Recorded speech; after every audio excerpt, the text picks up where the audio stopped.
Arc 7 Chapter 37 Lord of Red Rory Castle. The Red Rory Castle rises in the center of the magical city of Chaos Frame. The castle, with its alternating shimmering red and blue colors, stands out from the rest of the city, which is like a wedding cake with no sense of unity, created by painting chaos on top of disorder. To begin with, the word lapis lazuli was originally blue, and to use the color red for it was a contradiction in terms. However, a glance at the exterior of the castle will convince anyone that the name is accurate. The foundation and framework of the castle are made of lapis lazuli stone. The jewel emits a deep blue luster, and inside the jewel, red swirls like a drop of blood slowly dropped into water, and occasionally the supposedly blue lapis lazuli takes on a blood-red glow. It is a castle of chaos, clad in shifting colors that do not try to stay in one shade. This is the castle of red lapis lazuli in the demon city, the residence of the lord of the castle. Yorana Mysica, A Subaru's back was drenched in cold sweat as he was summoned to the top floor of the castle tower of the Red Rory Castle, where he was about to meet Yorana. The reason for his cold sweat was that there was a group of people waiting for Yorana in the same keep, a group of faces that should not be there, with three men who seemed to be his guards. He was standing there with a familiar black-haired demon face, the face of Abel, who was supposed to be waiting for him at the inn. However, there was no way we would run into him here. It was for this reason that Subaru and the others had gone to the Red Rory Castle as messengers without him. In other words, the reason he was here, when he shouldn't have been,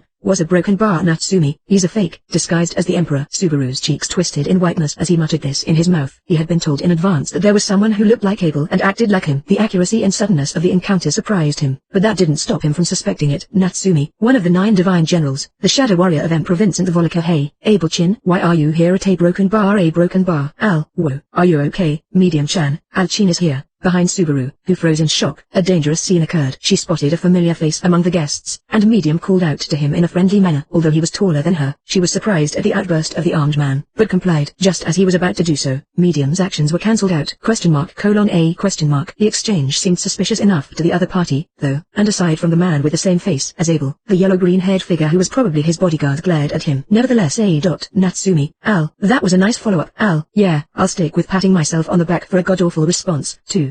A broken bar, but isn't this guy a little too much of a surprise for you? Natsumi, a broken bar, yes, I think so too. As Al pulled Medium, Subaru nodded with a serious face. It's the worst collision imaginable. As it turned out, it was a blessing in disguise. The table was not with us at the time. If he had been here, it would have suddenly been the start of the battle to determine the true Volca Emperor. Natsumi, perhaps that might be a good idea. A broken bar, glancing over at the 3 guards following the able-faced man, Subaru was tempted. It's unclear how many troops he has hiding inside and outside the city, but at least there are only 3 of them here. The fake emperor is protected by tens of thousands of imperial soldiers in the imperial capital, and now might be the perfect time to unmask him. No, it's too soon to tell. If Abel's words were to be believed, the emperor's position was not a cradle of peace. Abel never even closes his eyes in public because he is constantly on the lookout to be caught red-handed. Even if the emperor is in a position where this is the norm, and even if he is pretending to be the emperor, it is unthinkable for him to expose his defenseless appearance in public. In other words, either the 3 people with him as guards were very strong, or they had other measures in place. Al, why don't we take a quick hit and find out? Natsumi, if it's easy to continue, that might be a good idea, but I'm more afraid of an irreversible turn of events. Don't do anything prematurely. Al,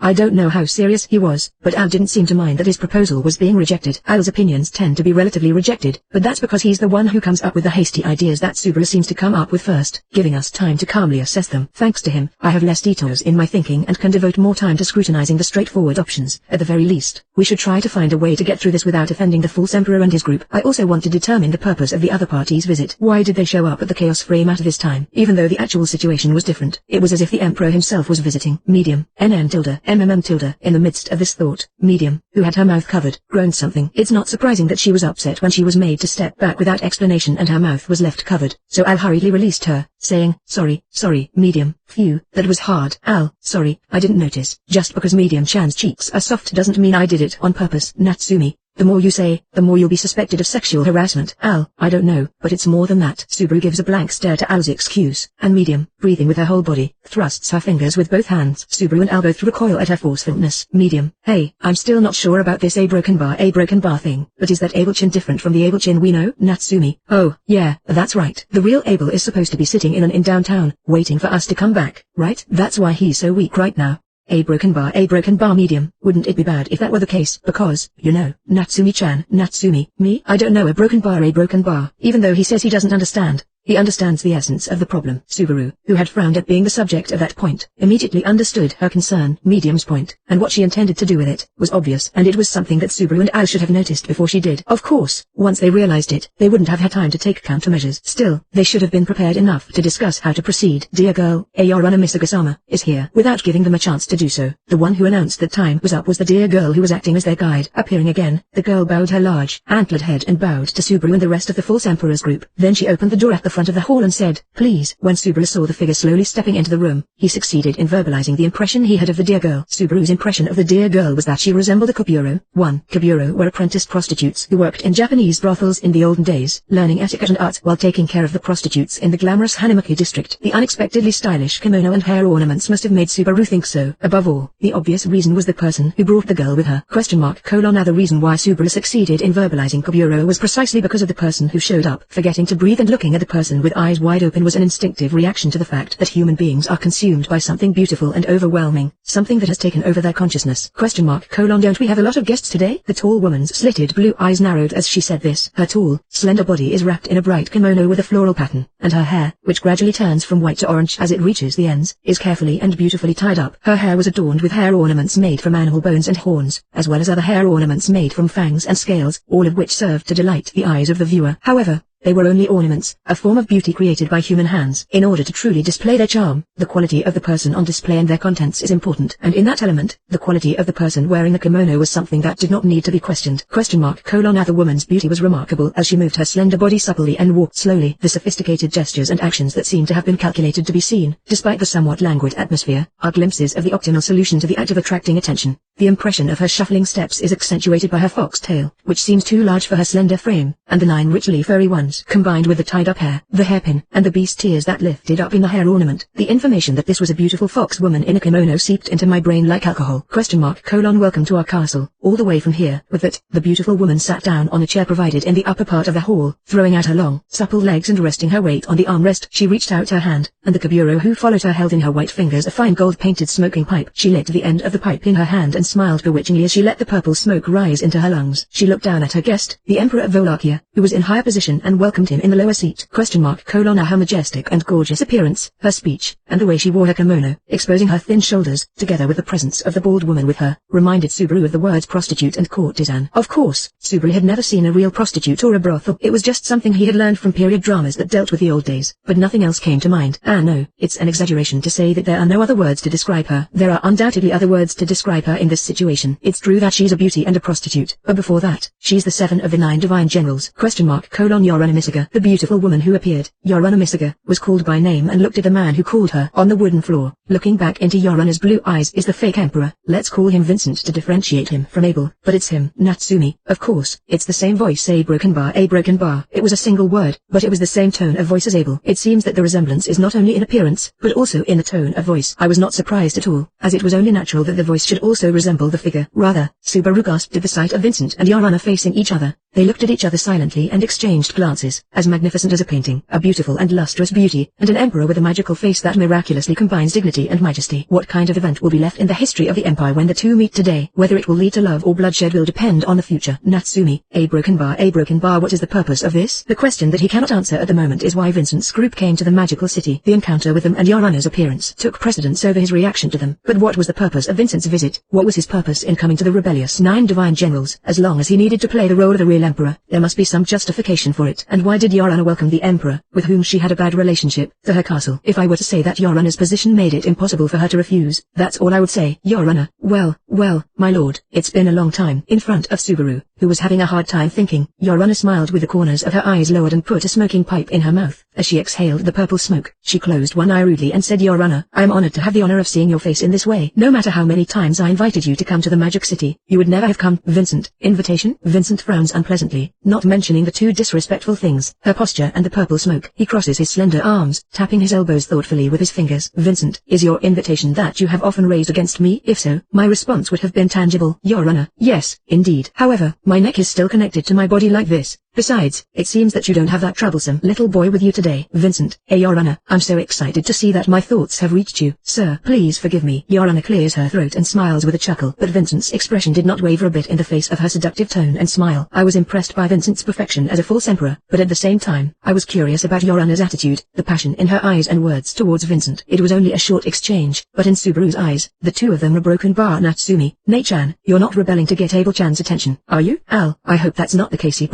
Broken bar. Al seems to have come to the same conclusion as Subaru, and Subaru bites his back teeth at his words. It's hard to imagine that anyone would like Abel, who doesn't even think of him as a person. That was the main reason why Subaru's cheeks tensed up, but there was something more pressing. This was the reason why Subaru and the others had asked to see Your Honor in the first place. It was an attempt to get their attention with the slogan "Abel pisses me off," not with the expectation that it would be delivered to someone favorable to Abel. If Subaru's unpleasant imaginings came true, it would not have been an interesting story for Your Honor. Nevertheless, she brought Subaru and the others up to the castle, but she brought them up to the castle with Vincent and his party. General Your Honor, isn't that a disrespectful stance at all costs? What are you thinking about, Your Honor? While Subaru and the others were worried about the unclear situation, the Emperor's group proceeded with their conversation. In place of the silent Vincent, Your Honor's eyebrows were raised by a figure with a yellow-green head who appeared to be Vincent's bodyguard. A man with short, upswept hair, some of it long and tentacled, about the same age as Vincent, maybe a little older. He was wearing a sand-colored cloak over black light armor, and his face and physique gave the impression of being sharp as wire. His piercing eyes glared at Your Honor as if to denounce her. Your Honor, the Lord with His Excellency is a broken bar. Kama, this is Kamala Rux too. I have been ordered to accompany His Excellency. I thought I knew that my role was to escort you, but a broken bar, your attitude is unseemly. Your Honor, my attitude, sir? What do you mean by that, Kama? Everything. The man who called himself Kohuma became agitated at Your Honor's leisurely sounding words. He glared at Your Honor and pointed his hand at Subaru and the others who were watching the situation quietly. Kama, in the first place, why do you allow others to be present here? This is your castle, but at the same time, it's a territory of the Empire. A broken bar, did you forget about that, Your Honor? No, of course not. I belong to you, sir. Kama, that's not what I'm talking about. They, you know, Natsumi. What? We are. Subaru's shoulders shook in fear as Kohuma's wrath was directed at him. If it were possible, he would have preferred to be left alone as an unconscious existence, but that was a high hope. However, there was a way to take advantage of the water that was pointed at him. Natsumi, are we interrupting something? If so, we can come back another day. A broken bar, Your Honor, that's a problem. We only have a limited amount of time in a day, so if we miss today, we don't know when the next one will be. Kama, don't hold back. I'm sure they're having an awkward time. Natsumi, yes,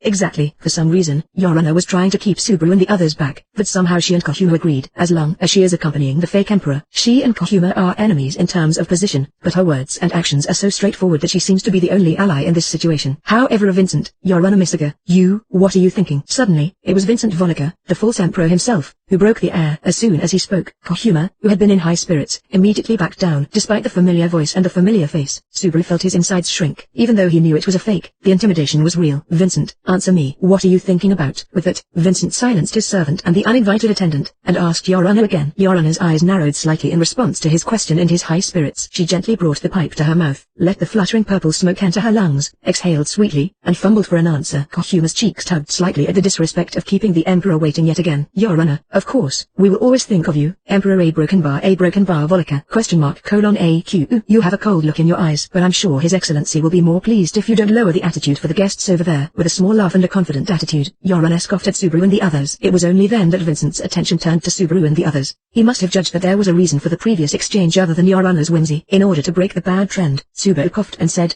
in a reprimanding tone, Natsumi, I'm sorry, but I'd like to make another suggestion. We don't seem to be in the right place, and there are some things we shouldn't be talking about. Please step back and let us go to a broken bar, Your Honor. Well, that's a very weak thing to say. Subaru's words were interrupted as he bent at the waist and tried to politely leave the place. When he saw Your Honor's eyes, hidden for a moment by the purple smoke, and the light of youthfulness in them, he realized his mistake. If he was going to turn back, he should have made a decision as soon as he saw the faces of the guests ahead of him. Because he misjudged the situation, he ended up regretting it. Because he broken bar, Your Honor. I heard from Danza. I'm sure that Lord A broken bar and the others have come to lure us to become enemies of the Emperor, isn't it? And that's because he blurted out all of our intentions.